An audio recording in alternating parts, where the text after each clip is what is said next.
मेरा निवेदन है, अपने धर्म के भीतर रहकर अगर एक रोटी भी मिल रही है तो प्रेम से खाना। प्रयास करो कि हम, आज दुनिया के लोग भले विरोध करते हैं कि सियोर वाले महाराज शंकर जी के मंदिर में पूजन करा रहे, सियोर वाले महाराज काली मिर्ची चढ़वा रहे हैं, सियोर वाले महाराज जी ऐसा करवा रहे हैं, पर मुझे इस बात का गर्व होता है कि कम से कम मेरा हिंदू भाई शंकर के मंदिर में जाकर एक लोटा पानी तो चढ़ा रहा है। मुझे इस बात का गर्व होता है। गर्व मुझे एक ही बात का है कि मेरा हिंदू भाई मंदिर में जाना चालू कर दिया, शिव मंदिर में जल चढ़ाना चालू कर दिया, शंकर का अनुमोदन करना चालू कर दिया। आज मेरे बेटे बेटियां, आज मेरे नवयुवक टीम मोबाइल पर, व्हाट्सएप पर 50-50 हजार, 40-40 हजार लोग केवल मोबाइल पर, यूट्यूब पर कथा सुन रहे हैं। इसका मुझे गौरव महसूस होता है कि आज मेरा हिंदू धर्म बच रहा है इस शिव महापुराण की कथा से। आज अगर 10 को भी बचा लिया तो मुझे उसमें गौरव उत्पन्न होगा। बहुत है उतना मेरे लिए। शिव पुराण कह रही है, शंकर की कथा कह रही है, शिव स्मरण कह रहा है। महाराज कह दिया भगवान शिव ने, भगवान ओगड़दानी भगवान शंकर कह रहे हैं, भगवान शिव कह रहे हैं, भगवान शिव की कथा कह रही है। तुम जाओ, तुम तुमरुका जी से कहो कि कथा प्रारंभ करें। मैं कथा श्रवण करने के लिए स्वयं आऊंगा और कथा स्वयं कराऊंगा, कोई दूसरा नहीं करा सकता।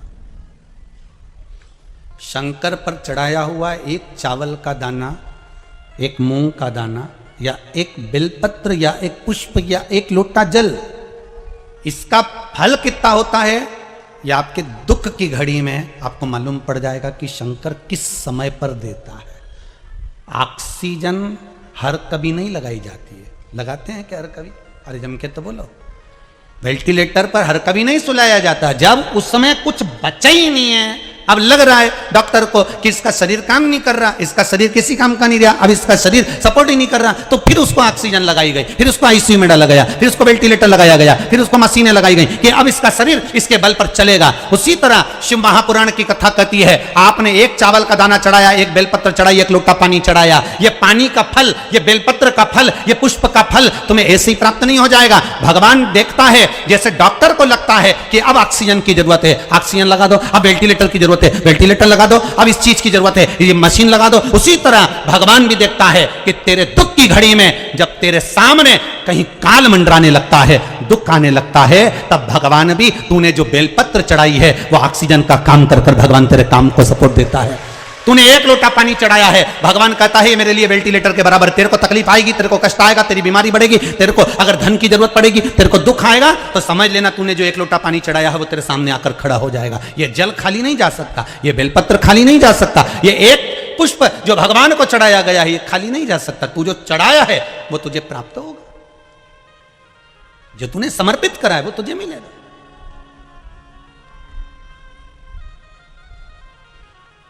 कई लोग कहते हैं शिव जी को चढ़ाया हुआ कैसे प्राप्त होगा? शंकर भगवान का कोई, हम जो देते हैं, हम जो खर्च करते हैं, हम जो समर्पित करते हैं, उसका कुछ फल है?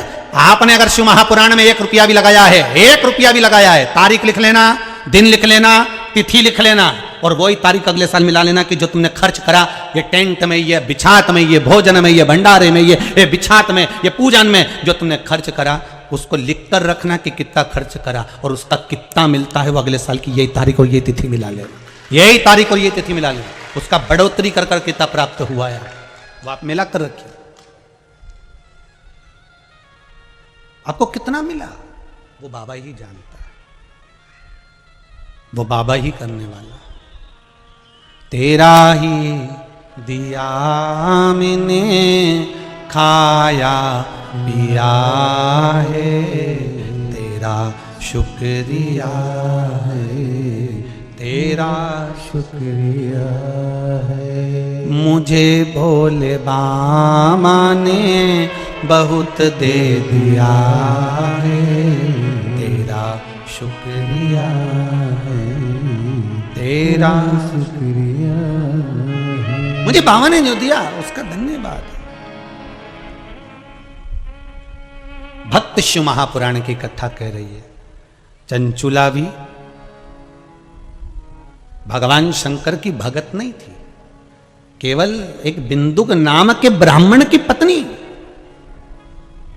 और वो भी कितनी विचित्र। पति चोरी का धन लेकर आता तब उसका भोग करती थी।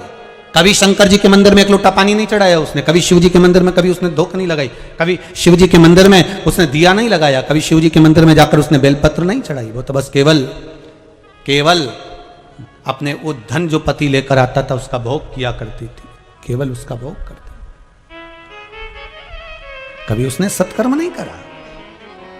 उसने जीवन में एक सत्कर्म करा, वो काशी में गई, काशी की धरा पर पहुंची और काशी विश्वनाथ की उस धरा पर उसने पांव रखकर बस कुछ क्षण की शिव महापुराण की कथा सुन ली, गंगा का स्नान करा, चलने की तैयारी हुई, पांव फिसल गया, सिर फूट गया और सिर फूटा और उसके प्राण निकल गए। अब कई लोगों के मन में आएगा कि बताओ काशी में गई थी, गंगा नहाई थी, तो फिर तो उसको कुछ होना ही नहीं था, उसको तो बचना था।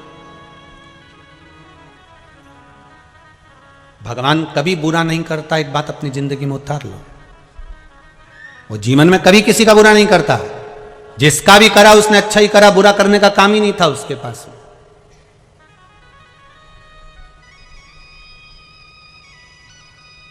वो किसी का बुरा नहीं करता। फिर चंचुला क्यों मरी? उसको मारने का कारण केवल इतना था कि उसके पति को मोक्ष यही दे सकती थी, पर यह मानव के शरीर में अपने पति को मोक्ष देगी?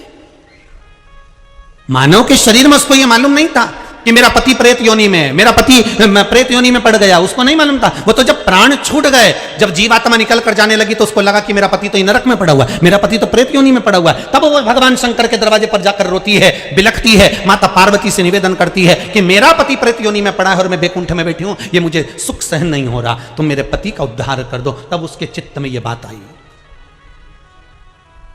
मेरे पति का उद्धार करिए, मेरे पति को मोक्ष दीजिए।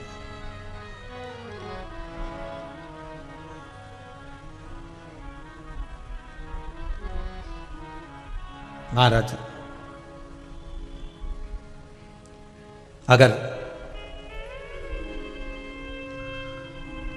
मेरे पति को मुक्ति मिल जाएगी तो मुझे सुख का भान उत्पन्न हो जाएगा। ठीक है,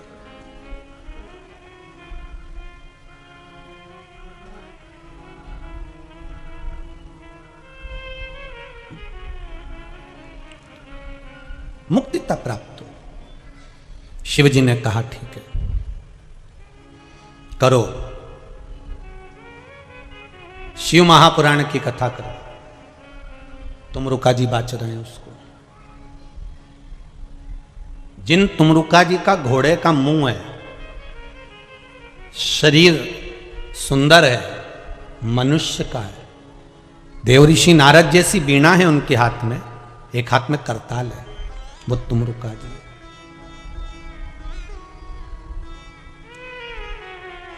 वो तुमरुका जी जो शिव महापुराण की कथा को कर रहे हैं, बाच रहे हैं, सुना रहे हैं।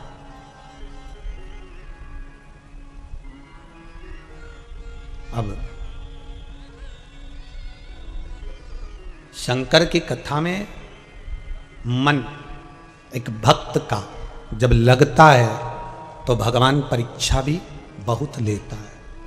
बहुत ध्यान देना, भक्त जब भगवान की ओर झुक जाता है, भक्त जब भगवान का हो जाता है, भक्त जब भगवान की ओर समर्पित हो जाता है, तब भगवान अपने भक्त से खेलना चालू कर देता है। तब भगवान अपने भक्त से थोड़ा थोड़ा खेलता है। मैं भक्त से भगवान थोड़ा आनंद लेता है, परीक्षा लेता है। एक बार माता लक्ष्मी भगवान विष्णु के साथ बैठी हुई थी, पार्वती शंकर जी के साथ बैठी हुई थी, ब्रह्माणी ब्रह्मा जी के साथ बैठी हुई थी, और ये तीनों बैठी हुई और तीनों के पति साथ में बैठे हुए थे। तो तीनों ने एक साथ प्रश्न किया। लक्ष्मी जी ने भगवान विष्णु से, माता पार्वती जी ने शिव जी से, ब्रह्माणी ने ब्रह्मा जी से, तीनों ने एक साथ प्रश्न किया कि ये बताओ प्रभु, आपको सबसे ज्यादा प्रिय कौन है?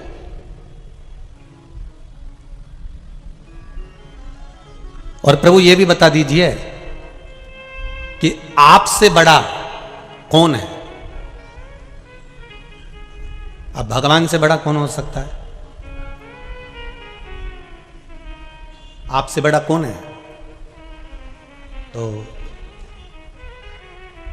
भगवान विष्णु और भगवान शंकर और भगवान ब्रह्मा तीनों एक साथ बोल दिए, हमसे बड़ा हमारा भक्त होता है, हमारा भक्त हमसे बड़ा है।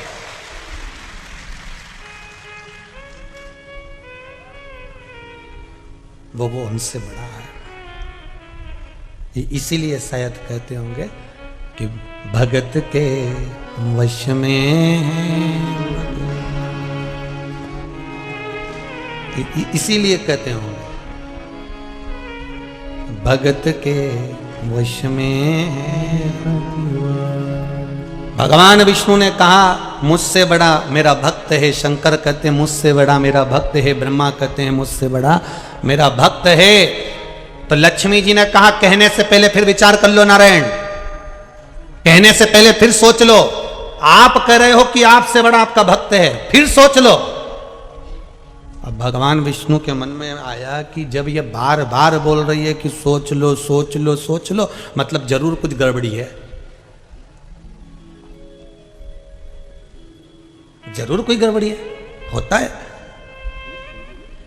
एक नई नई बहू आई, सास ने उसको कहा बेटा एक एक दाना सही से बीनना हो चावल का। हाँ मम्मी। अब बहू कचौड़ी तल रही थी, सास फिर चिल्ला के बोली एक एक कचौड़ी सही से तलना हो। हाँ मम्मी। अब वो बेचारी प्रेस कर रही थी, सास फिर आ गई एक एक कपड़े में सही से प्रेस करना हो।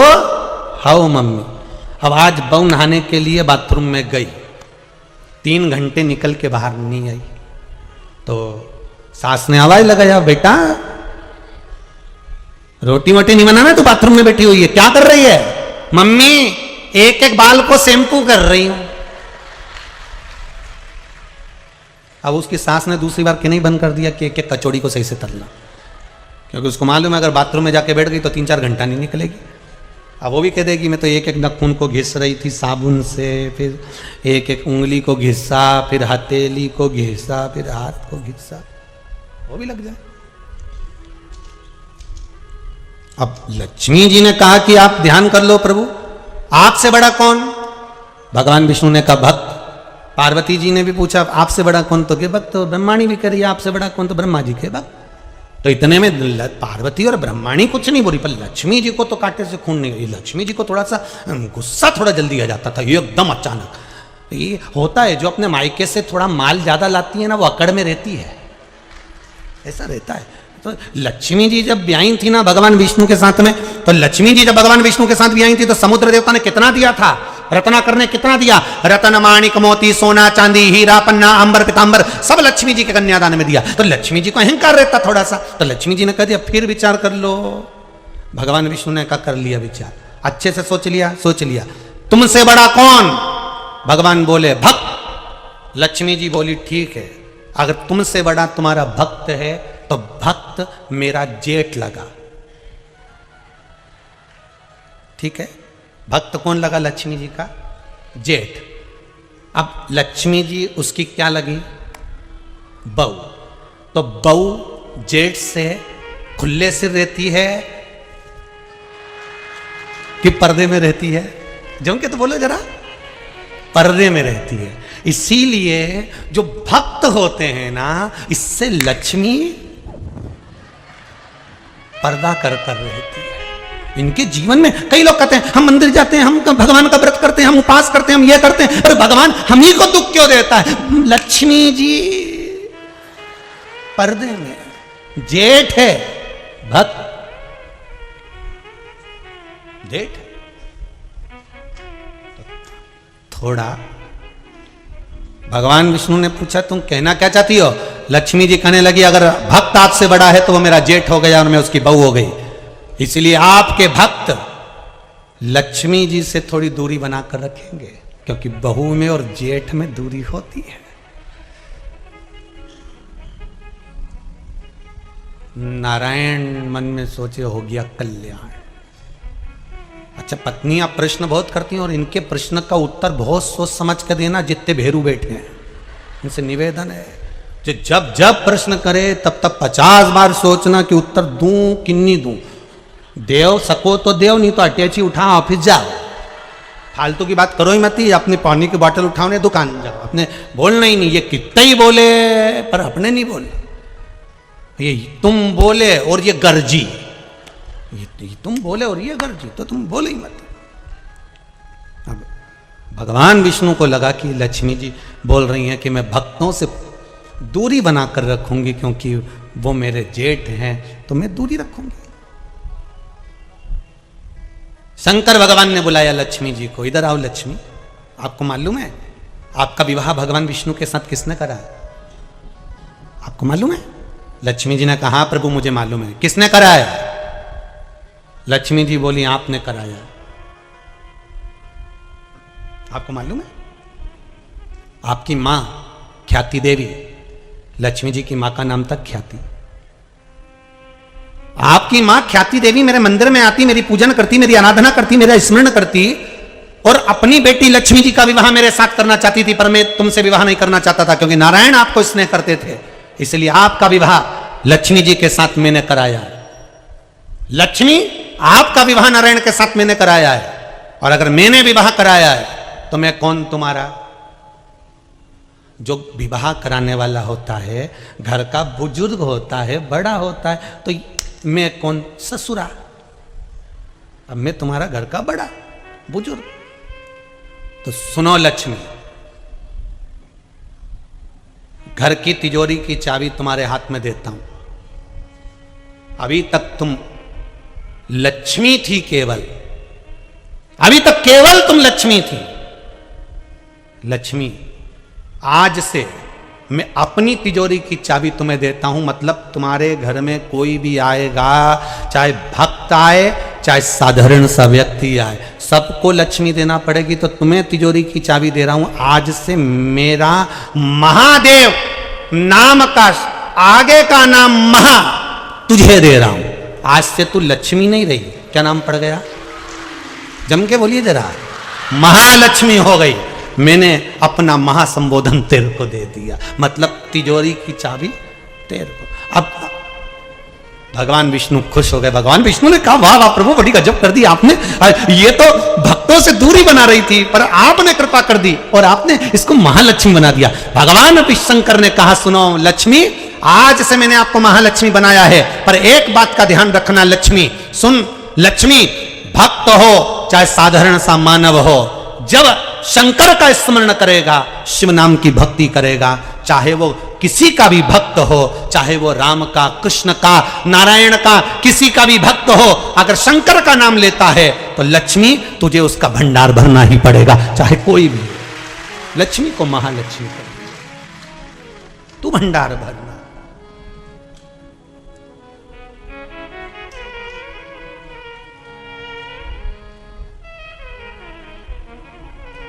भक्त बड़ा जरूर है और है भगवान।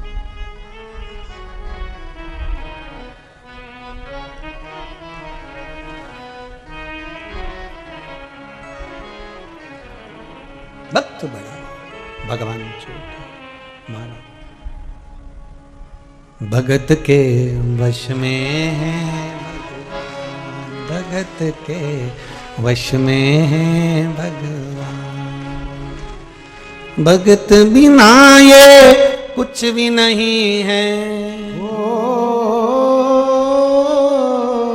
भगत बिना ये कुछ भी नहीं है।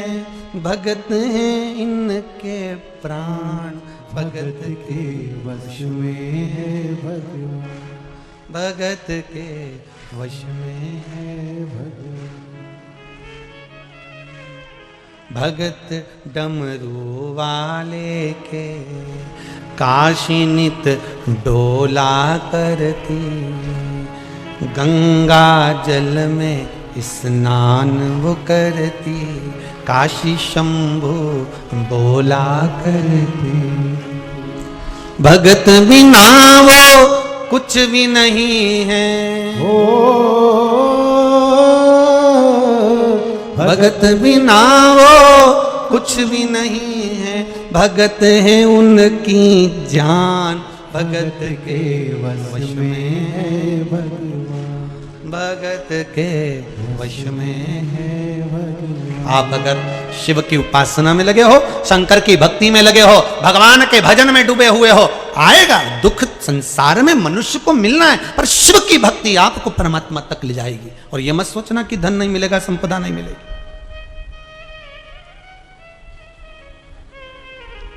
कई लोग कहते हैं शंकर मुक्ति के देवता है, कई लोग कहते हैं शिव मुक्त कर देते हैं, शिव मोक्ष के देवता है। पर शिव महापुराण की कथा कहती है शंकर लक्ष्मी के भी देवता है। शिव का नाम लेने पर जितना जितना शंकर का हम नाम लेते चले जाते हैं, शिव भक्ति में हम जैसे जैसे डूबते चले जाते हैं, वैसे वैसे मेरा ओघड़दानी लक्ष्मी भी देते चले जाता है। वो कमी नहीं रखता, कमी नहीं रखता। अकाल मृत्यु हो मरे जो काम करे चंडाल का, काल उसका क्या बिगाड़े जो भक्त हो महाकाल का। जो शंकर का उपासक हो, शिव भक्ति में डूबने वाला हो, उसका बाल बांका नहीं हो सकता। ये पत्र में लिखा किसी बहन ने, बड़ा सुंदर लिखा।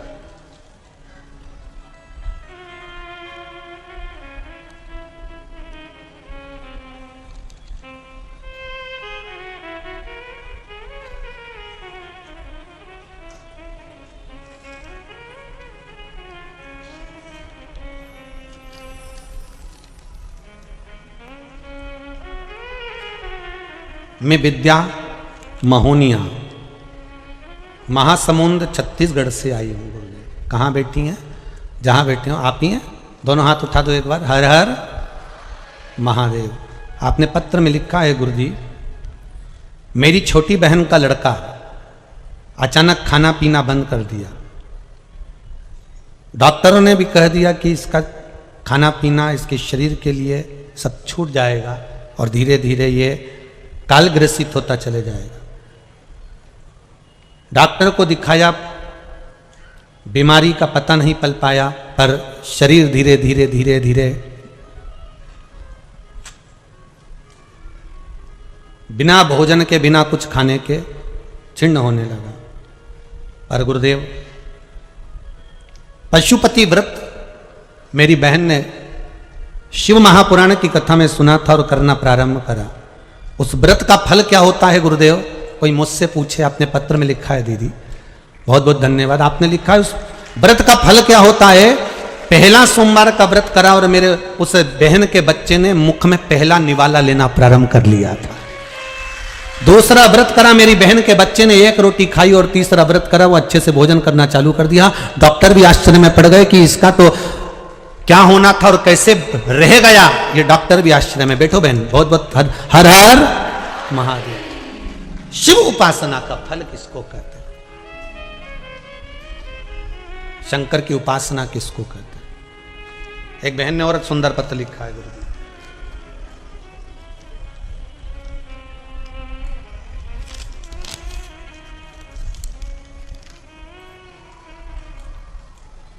मार्च के महीने से गुरुदेव कथा सुन रहे हैं। मेरे भाई की शादी नहीं हो रही थी। पत्र में नाम नहीं लिखा है, जिसका भी होगा। गुरुदेव, भगवान शिव की भक्ति का ऐसा भाव प्रकट करा। आपने जो उपाय बताया था शिव महापुराण में, वो करा। 5 सालों से भाई के विवाह के लिए आप ही ने लिखा है पत्र बहन। एक बार दोनों हाथ उठाकर हर हर महादेव कह दो। हर हर। कहां से आए हो? आपने लिखा तो नहीं है इसमें। पत्र में लिखा है मेरे भाई की शादी नहीं हो रही थी। 5 सालों से परिवार बहुत परेशानी में था, विवाह नहीं हो रहा है। सबने कह दिया था विवाह होगा भी नहीं, पर ऐसी कृपा हुई, आपने जो उपाय बताया था वो करा, और 3 महीने में मेरे भाई का संबंध पक्का हो गया और उसकी शादी जुलाई हो गई। हर हर। बैठिए बहन, बैठिए। बहुत बहुत धन्यवाद। हर हर। शिव कृपा किसको कहते हैं? शंकर का केवल अनुमोदन, शिव का केवल स्मरण।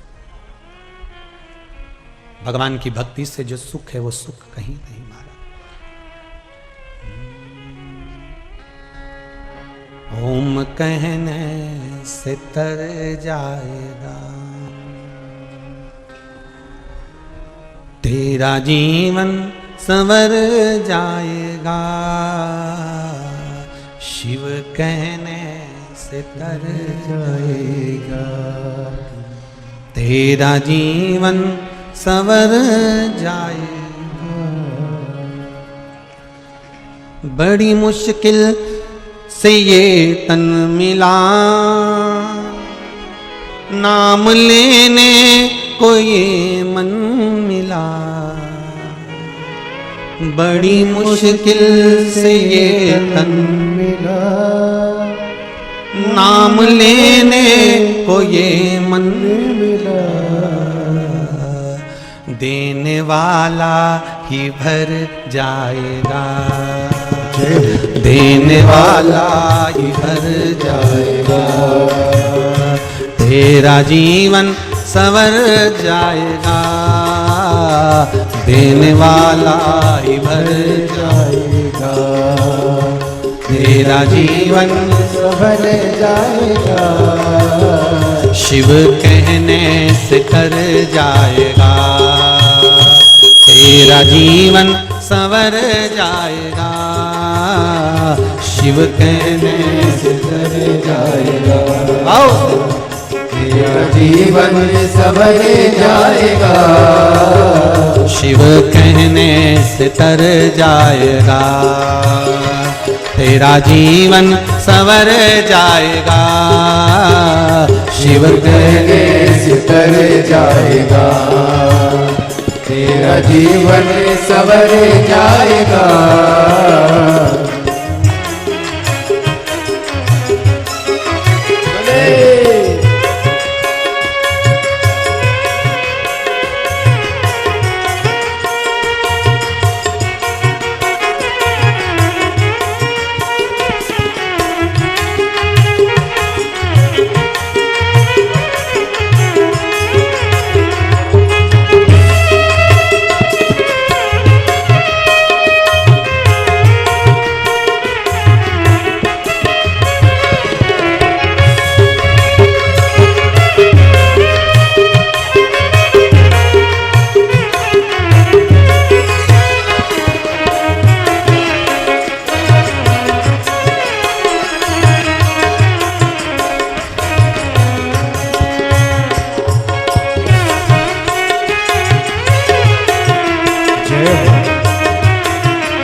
अपनी झोली को फैलाएगा, ध्यान शिव में जो लगाएगा, अपनी झोली को फैलाएगा, ध्यान शिव में लगाएगा, अपनी झोली को फैलाएगा, ध्यान शिव में जो लगाएगा, अपनी झोली को फैलाएगा, ध्यान शिव में जो लगाएगा, ज्ञान तुझ में वो भर जाएगा, ज्ञान तुझ में वो भर जाएगा, तेरा जीवन संवर जाएगा, ज्ञान तुझ में वो भर जाएगा, तेरा जीवन संवर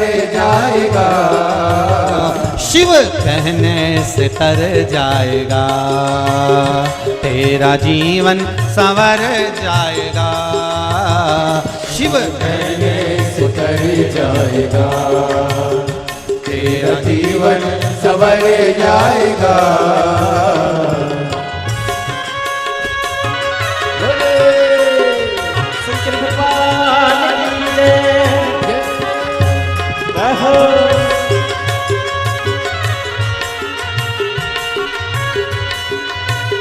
जय हो।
बड़ी मुश्किल से ये तन मिला, नाम लेने को ये मन मिला।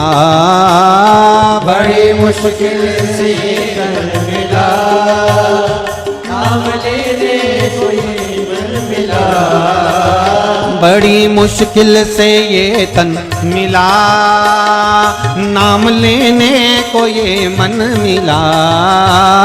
बड़ी मुश्किल से ये तन मिला, नाम लेने को जीवन मिला। देने वाला ही भर जाएगा, देने वाला उतर जाएगा। तेरा जीवन संवर जाएगा, देने वाला भी भर जाएगा। तेरा जीवन संवर जाएगा। शिव कहने से तर जाएगा, तेरा जीवन संवर जाएगा। शिव कहने से तर जाएगा, तेरा जीवन संवर जाएगा। शिव कहने से तर जाएगा, तेरा जीवन संवर जाएगा। शिव कहने से तर जाएगा, तेरा जीवन संवर जाएगा। तेरा जीवन संवर जाएगा, तेरा जीवन संवर जाएगा। तेरा जीवन संवर जाएगा, तेरा जीवन संवर जाएगा। शिव कहने से तर जाएगा, तेरा जीवन संवर जाएगा। तेरा जीवन संवर जाएगा।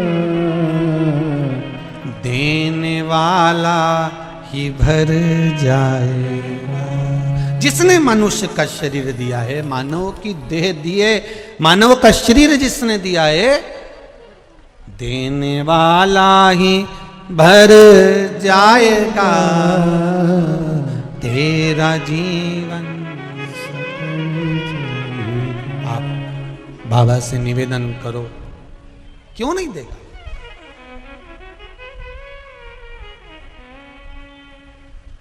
भक्त बड़ा कि भगवान? भक्त बड़ा। अब भक्त बड़ा तो जो भक्त भगवान की भक्ति में डूबा रहता है, शंकर भगवान राम जी की भक्ति में डूबते हैं, शंकर जी राम जी की भक्ति में डूबते हैं, और राम जी जम के बोलो शंकर जी की, राम जी शिव की भक्ति में और शिव राम की। अब शंकर जी की भक्ति कौन कर रहे हैं? राम जी। तो शंकर जी से पूछा जाए कि कौन बड़ा, तो के भक्त बड़ा। तो शंकर जी के भक्त हैं राम जी, तो शंकर जी की निगाह में राम जी जम के बोलो बड़े हो गए। अब राम जी भक्ति कर रहे हैं शंकर जी की, तो राम जी की निगाह में भक्त बड़ा, तो भक्त शंकर हैं, तो राम जी की निगाह में बड़ा कौन है? शिव जी। मेरा ओघड़दानी बड़ा, मेरा शिव बड़ा। कृष्ण की निगाह में शिव बड़े हैं, शिव की निगाह में कृष्ण बड़े हैं।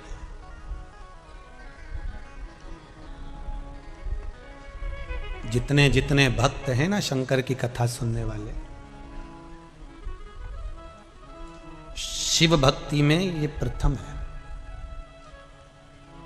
इनकी भक्ति को कोई कुछ नहीं कह सकता।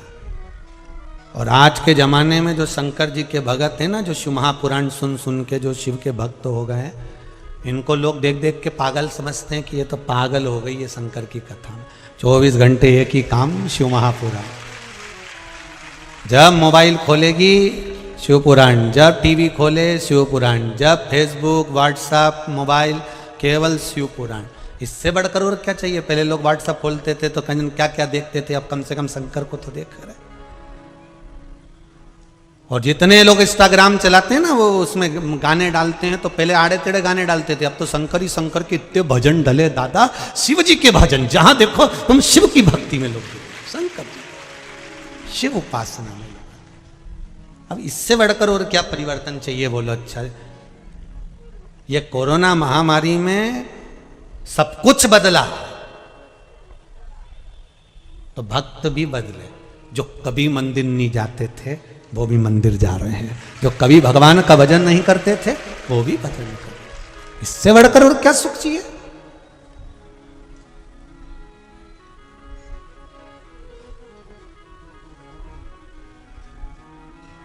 और फिर सुन लो रे धान के कटोरे वाले,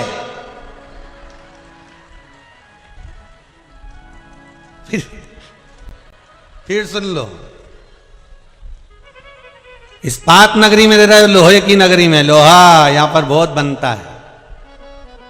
एक पहले कथा कही थी, लोहा सोचे कि मेरे बराबर कोई दम नहीं किसी में भी, तो लोहे से ज्यादा कठोर होती है अग्नि, जो लोहे को गला देती है।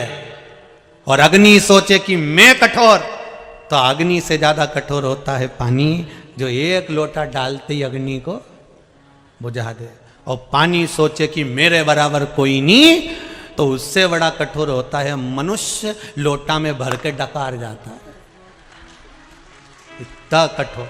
तो मनुष्य सोचे कि मेरे बराबर कोई नहीं, तो मनुष्य भी ध्यान रखना तुमसे ज्यादा कठोर होती है बीमारी, जो अच्छे अच्छे पहलवान को भी निकल जाती है। और बीमारी सोचे कि मेरा कुछ नहीं बिगड़ सकता, तो बीमारी से भी ज्यादा कठोर होता है मेरा कालों का काल महाकाल, जो बीमारी को ही निकल जाता है, बीमारी को जो निकल गया। तो जितने इस्पात नगरी में रह रहे हो, धान के कटोरे के अंदर जितने बैठे हो, इसीलिए हमने सोचा था हर जगह पे जो डूम बनता था वो ऐसा बनता था, इनने कटोरा जैसा क्यों बनाया। समझ में आ गया कि धान के कटोरे में कथा, अब वो समझ में आ गया हमको कि ये गोल क्यों बनाया। इतना में तुम समझ गए हो।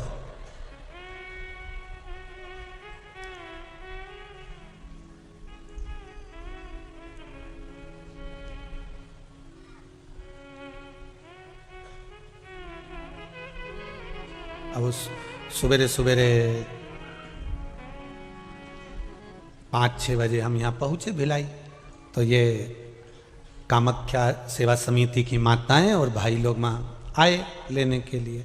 तो वो सब पाँव धो रही थी वहीं बस स्टैंड के पास में, वहीं चौराहे पे, अब वो पुल के पास में सब पाँव धोए। तो वो एक दूसरे से के तू धो ले, फिर वो धोए, फिर वो धोए, फिर वो धोए। अब हमने कहा एक ही धो लो, बाकी का सब हाथ लगा लो। तो सबने हाथ लगाया, तो वो उसके पास में उसका भेरू बैठा था। अब सबने हाथ भेरू को लगा लिया। अब वो भेरू का हाथ लगाया, तो जो पास में बैठी थी उन्हें जो आंख से देखा तो सब पलट गए। हमने कहा जय हो मेरी कामाख्या मैया, गजब, जोरदार। तो भक्त भक्त होता, उसको भजन में कुछ शुद्धता ना आ रहा है। और शिव महापुराण की यही सबसे बड़ी आनंदता कि आपको आग लगे बस्ती में और अपन रहो, अपने मस्त रहिए। जो ज्यादा गाली दे, ताना दे, अपशब्द बोले, जो तुमको ताने पर ताना दे, तुम और जोरदार खजूर वाली चोटी बना और ऐसा बक्कल लगाओ ऐसा वाला, और फिर निकलो, जा बोलते रहे, बोले। अपन तो अपनी भक्ति करो, शंकर के भजन में डूबे रहो, राम नाम कृष्ण नाम में डूबो। आपने क्या करना।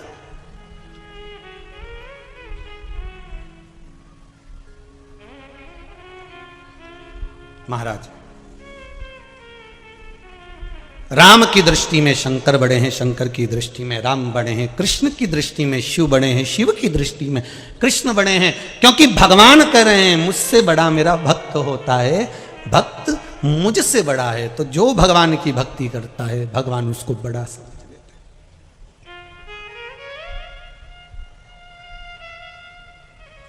फिर वो कैसा भी भक्त हो। देवराज नाम का ब्राह्मण चोरी का धन लेकर शंकर जी के मंदिर में गया था। ब्राह्मण देवता कथा सुना रहे थे और एक क्षण की कथा उसके कानों में पड़ गई और वहां से वो चल दिया। अब जो ब्राह्मण देवता कथा सुना रहे थे उनको क्या मालूम था कि चोर है, वो तो भक्त समझ रहे थे।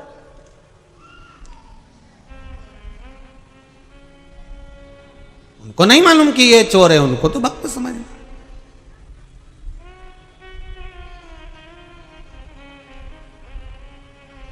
जैसे बेलपत्र के वृक्ष के नीचे चढ़ाया गया पानी हमारे पितरों को प्राप्त हो जाता है, शिव जी को चढ़ाया गया पानी 33 कोटि देवताओं को प्राप्त हो जाता है। उसी तरह भगवान देव अधिदेव महादेव को समर्पित करा गया एक बेलपत्र 3 लोक के हमारे संपूर्ण देवी देव जो भी विराजमान है उन सबको प्राप्त हो जाता है। जल की बड़ी महत्वता है कि जल शिव जी को जब चढ़ाया जाता है, जल जब हम बेलपत्री के पेड़ के नीचे चढ़ाते हैं, पीपल के वृक्ष के नीचे जल चढ़ाते हैं, आंवले के वृक्ष के नीचे जल चढ़ाते हैं, तो उसकी कितनी कितनी महत्वता होती है, उसकी कितनी मूलता है। दुनिया के लोग भले ना समझे, पर उसमें पहले का नियम है हमारा, पहले जो भोजन होता था, भोजन बनता था, उसमें आंवले की खटास डाली जाती थी। आज के ज़माने में तो लोग टाटरी डाल दें, नींबू डाल दें, ये सब बात की बातें। आंवला इसलिए डालते थे क्योंकि हड्डियां मजबूत रहती थी।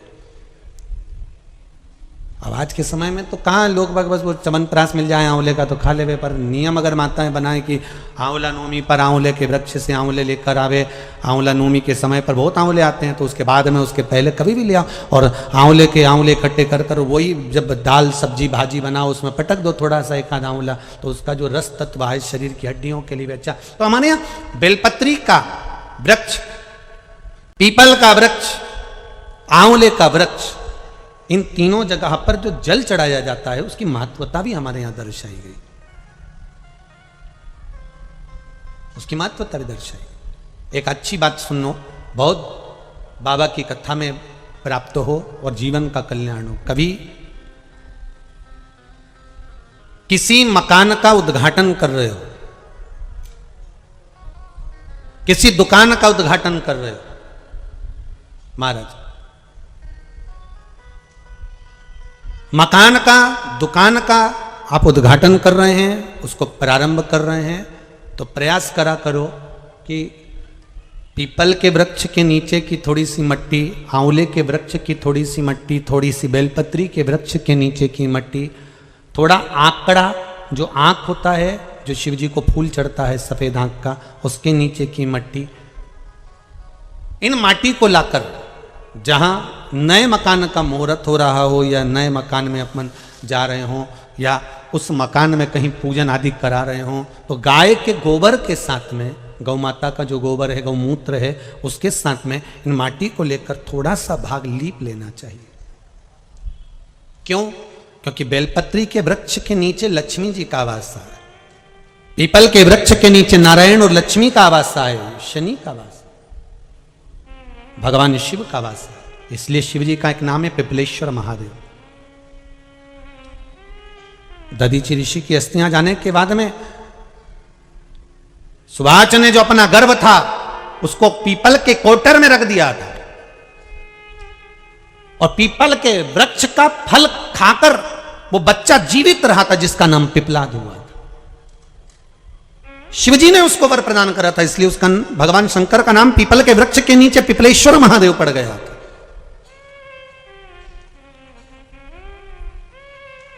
भगवान शिव का नाम पिपलेश्वर महादेव। तो यहां जो नारायण, भगवान विष्णु, भगवान ब्रह्मा, भगवान शिव आंवले के वृक्ष के नीचे विराजमान है अपनी अपनी संगनी के साथ, तो वहां की मिट्टी सुख प्रदान करती है। पीपल के वृक्ष के नीचे की मिट्टी सुख प्रदान करती है, बेलपत्री के वृक्ष के नीचे की मिट्टी सुख प्रदान करती है, हमको आनंद की अनुभूति करा देती है।